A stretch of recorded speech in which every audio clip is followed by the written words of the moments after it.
మన రక్షకుడును ప్రియ ప్రభు అయిన యేసయ్య దివ్యమైన నామమునకు పరిశుద్ధమైన నామమునకు స్తుతి మహిమ ఘనత కలుగునుగాక. మీ అందరికీ వందనాలు తెలియపరుస్తున్నాను. ఈ సమయమందు దేవుని మాటలు ధ్యానం చేయడానికి ప్రభు ఇచ్చిన సమయాన్ని బట్టి మరొకసారి ప్రభుకు స్తోత్రాలు చెల్లిస్తున్నాను. చిన్న ప్రార్థన చేసుకొని వాక్య భాగాన్ని మనం ధ్యానం చేద్దాం. స్తుతులకు పాత్రుడా, స్తోత్రావుడా, మిక్కిలిగా ప్రేమించిన మా ప్రియ పరలోకపు తండ్రి, జీవాధిపతి, మీకు స్తోత్రాలు అయ్యా. మరి ఒక పర్యాయము మీ సన్నిధానంలోకి రావటానికి మమ్మల్ని సజీవ లెక్కలో ఉంచారు, మీకు స్తోత్రాలు. మీ మాటలు ధ్యానం చేయబోతుండగా మీ ఆత్మతో నింపండి.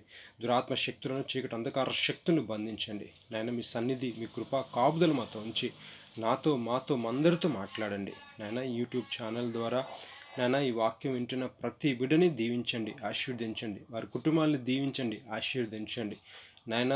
ఈ మాటలు మా జీవితానికి ఆశీర్వాదకరంగా, మేలుకరంగా ఉండడానికి సహాయం దయచేయమని, మీ ఆత్మ నడిపింపుని మాకు దయచేయండి. మీ ఆత్మతో నింపండి. మీ సహాయాన్ని మేము కోరుకుంటూ నా నోటికి మీరు బోరుగా ఉండమని, చిన్న మాటలు నాయన మా వినికిలో దీవించమని యేసయ్య నామమున ప్రార్థించి వేడుకొంచున్నాం తండ్రి, ఆమేన్.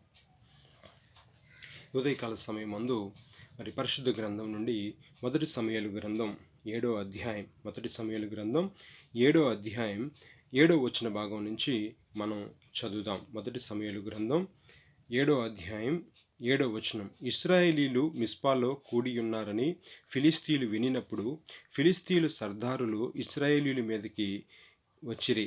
ఈ సంగతి ఇశ్రాయేలీలు విని ఫిలిస్తీయులకు భయపడి. మిస్పాలో ఇశ్రాయేలీలు అందరూ చేరి ఉన్నారు. మరి ఆ సంగతి శత్రువులైన ఫిలిస్తీయులు విని మరి ఇశ్రాయేల్ మీదకి యుద్ధం చేయటానికి ఫిలిస్తీయులు వచ్చారు. ఎప్పుడైతే ఫిలిస్తీయులు ఇశ్రాయేలీల మీదకి యుద్ధం చేయడానికి వచ్చారని ఇశ్రాయేలీలు విన్నారో ఇశ్రాయేలీలు భయపడిపోయారు. ఇశ్రాయేలీలకి భయం కలిగింది అని 7వ అధ్యాయం 7వ వచనంలో మనం చూస్తున్నాం. ఈ భయానికి గల కారణం ఏంటి? ఎందుకు వీరు భయపడ్డారు అనే మాటను మనం గమనించినట్టయితే వాక్యం ద్వారా ప్రభు చాలా సూటిగా, చాలా స్పష్టంగా మనతో మాట్లాడుతున్నారు. చూద్దాం. ద్వితీయోపదేశ కాండం 28వ అధ్యాయం, ద్వితీయోపదేశ కాండము 28వ అధ్యాయం 58వ వచనాన్ని చదువుదాం. ద్వితీయోపదేశ కాండము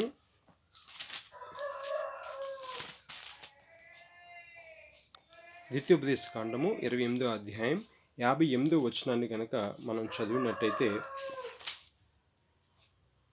నీవు జాగ్రత్త పడి ఈ గ్రంథములో వ్రాయబడిన ఈ ధర్మశాస్త్ర వాక్యములన్నిటిని అనుసరించి గైకొనుచు నీ దేవుడైన యెహోవా అను ఆ మహిమ గల భీకరమైన నామమునకు భయపడని ఎడల యెహోవా నీకును నీ సంతతికిని ఆశ్చర్యమైన తెగుళ్ళు కలుగు చేయును.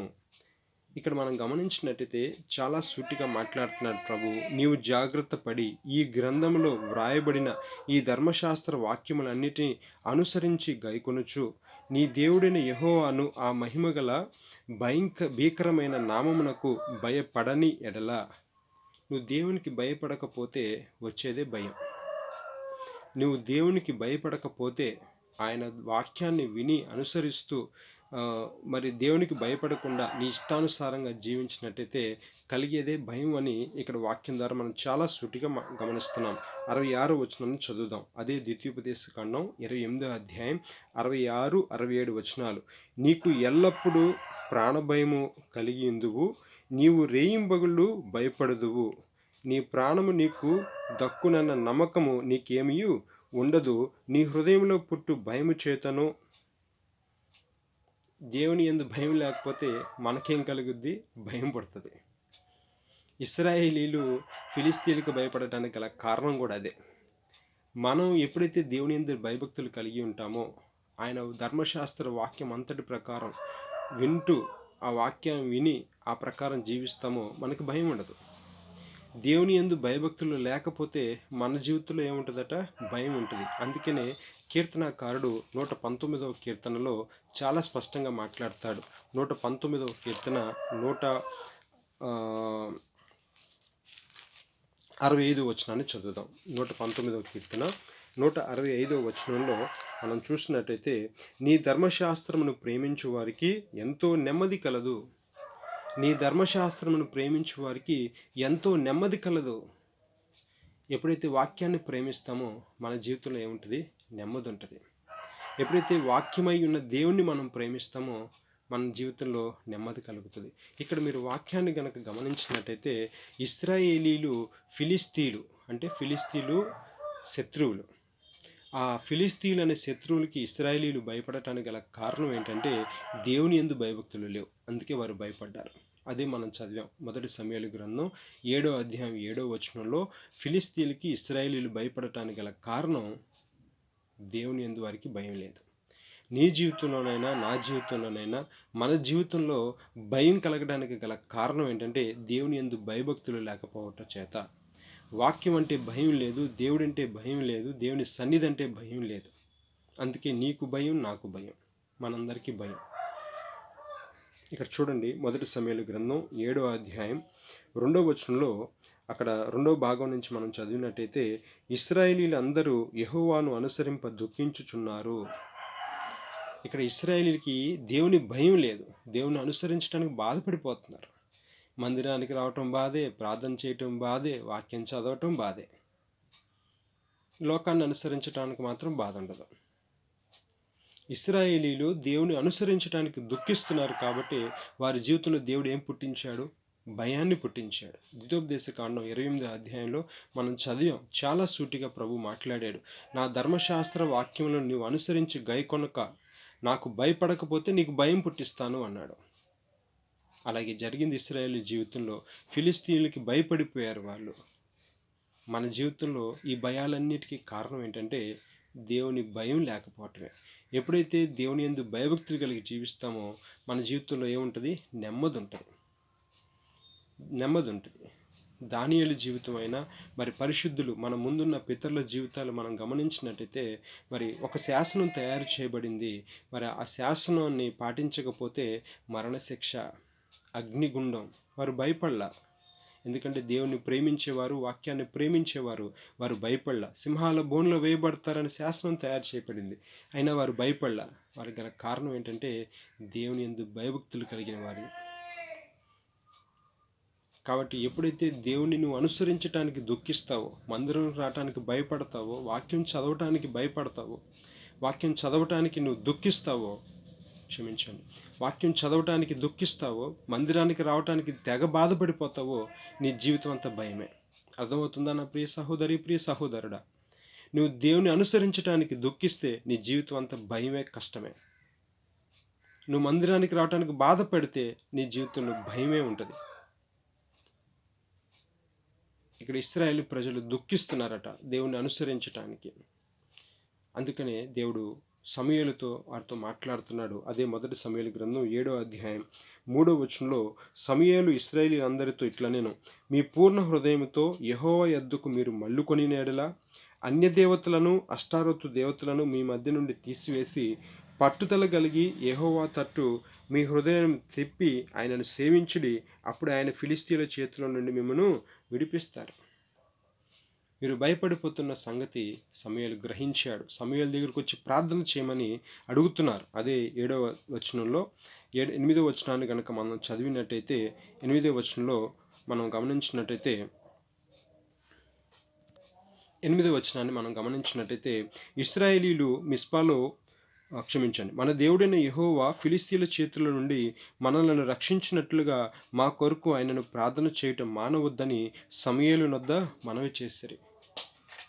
ఆ భయంతో ప్రవక్త దగ్గరికి వెళ్ళారు, సమూయేలు దగ్గరికి వెళ్ళారు. అయ్యా మా కొరకు ప్రార్థన చేయమని చెప్పి వారు మొరపెట్టారు. అప్పుడు సమూయేలు అంటున్నాడు, 4వ వచనంలో మనం చదువుతాం, 3వ వచనంలో మనం చదువుతున్నాం, సమూయేలు ఇశ్రాయేలీయులందరితో ఇట్లనెను, మీ పూర్ణ హృదయముతో యెహోవా యొద్దకు మీరు మళ్ళుకొని ఎడల అన్య దేవతలను, అష్టారోతు దేవతలను మీ మధ్య నుండి తీసివేసి పట్టుదల కలిగి యెహోవా తట్టు మీ హృదయాన్ని తిప్పి ఆయనను సేవించుడి, అప్పుడు ఆయన ఫిలిస్తీన్ల చేతుల నుండి మిమ్మల్ని రక్షిస్తాడు. నీ జీవితంలో భయం పోవాలి అంటే మనం చేయాల్సిన పని ఏంటంటే దేవునికి విరోధమైనది ఏవైతే ఉన్నాయో అవి మనం తీసివేయాలి. విగ్రహారాధన తీసివేయాలి.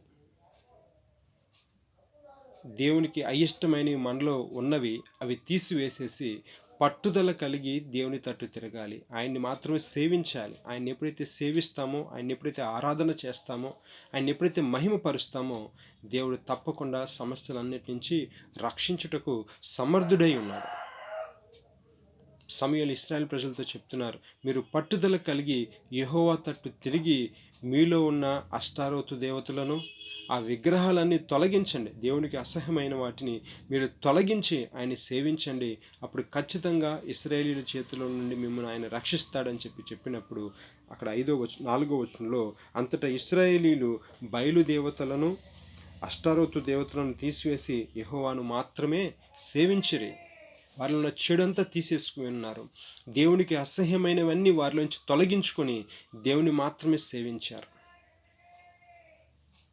ఎప్పుడైతే దేవుని సేవించారో మరి సమూయేలు ప్రార్థన దేవుడు ఆలకించినట్టుగా ఇక్కడ మనం గమనించగలుగుతున్నాం. 9వ వచనంలో, మొదటి సమూయేలు గ్రంథం 7వ అధ్యాయం 9వ వచనంలో, సమూయేలు పాలు విడువని ఒక గొర్రెపిల్లను తెచ్చి యెహోవాకు సర్వాంగ బలిగా అర్పించి ఇశ్రాయేలీయుల పక్షమున యెహోవాకు ప్రార్థన చేయగా యెహోవా అతని ప్రార్థన అంగీకరించెను. దేవుడు సమూయేలు ప్రార్థన అంగీకరించాడు. ఇశ్రాయేలీయుల పక్షాన సమూయేలు చేసిన ప్రార్థన దేవుడు అంగీకరించడానికి గల కారణం ఏంటంటే, వారు దేవునికి విరోధంగా ఉన్న అన్ని వారి హృదయంలో నుంచి తీసివేసేశారు, వారి గృహాల్లో నుంచి తీసివేసేశారు, వారి జీవితాల్లో నుంచి తీసివేసేశారు. దేవునికి అయిష్టమైనవన్నీ వారు తొలగించుకున్నప్పుడు మాత్రమే దేవుడు సమూయేలు ఇశ్రాయేలీయుల పక్షాన చేసిన ప్రార్థన ఆలకించాడు. నీ ప్రార్థన, నా ప్రార్థన దేవుడు అంగీకరించాలి అంటే దేవునికి విరోధమైనవి మనలో ఉండకుండా మనం చూసుకోవాలి, ఆయన్ని సేవించాలి. మొదటిది, మన హృదయంలో దేవునికి విరోధంగా ఏవైతే ఉన్నాయో వాటిని తొలగించాలి, తీసివేయాలి. రెండోది, ఆయన్ని మాత్రమే సేవించాలి, పట్టుదల కలిగి ఆయన్ని సేవించాలి. ఆయన్ని మాత్రమే మనం ఆరాధన చేయాలి, ఆయన్ని మాత్రమే మనం దేవుడిగా పూజించాలి. అప్పుడు దేవుడు మన ప్రార్థన కూడా ఆలకిస్తాడు. ఇశ్రాయేలీల పక్షాన సమూయేలు ఎప్పుడైతే సర్వాంగ బలి అర్పించాడో దేవుడు అది అంగీకరించాడు. అది అంగీకరించడమే కాదు కానీ అక్కడ మనం గమనించినట్టయితే 10వ వచనంలో, సమూయేలు దహన బలి అర్పించుచుండగా ఫిలిష్తీయులు యుద్ధము చేయుటకై ఇశ్రాయేలీయుల మీదకు వచ్చిరి. అయితే యెహోవా ఆ దినమున ఫిలిష్తీయుల మీద మెండుగా ఉరుములు ఉరిమించి వారిని తారుమారు చేయగా వారు ఇశ్రాయేలు చేత ఓడిపోయారు. ఇశ్రాయేల్ మీద జయం పొందలేకపోయారు ఫిలిష్తీయులు. దానికి గల కారణం ఏంటంటే, ఇశ్రాయేలీలు వారి హృదయంలో కానీ వారి జీవితంలో వారి గృహాల్లో ఉన్న చెడంతా, దేవునికి వ్యతిరేకంగా ఉన్న చెడంతా తీసివేసేసారు. దేవుని మాత్రమే సేవించారు. అప్పుడు దేవుడు వారి పక్షాన యుద్ధం చేశాడు. ఇక భయం లేదు వారి జీవితంలో. శత్రువు ఓడిపోయాడు, శత్రువైన ఫిలిష్తీయులు ఓడిపోయారు. ఇక భయం లేదు ఇశ్రాయేలీయుల జీవితంలో. కాబట్టి మన జీవితంలో కూడా భయం తొలగిపోవాలి అంటే, ధైర్యంగా మనం ఉండాలి అంటే మనం దేవుని సేవించాలి.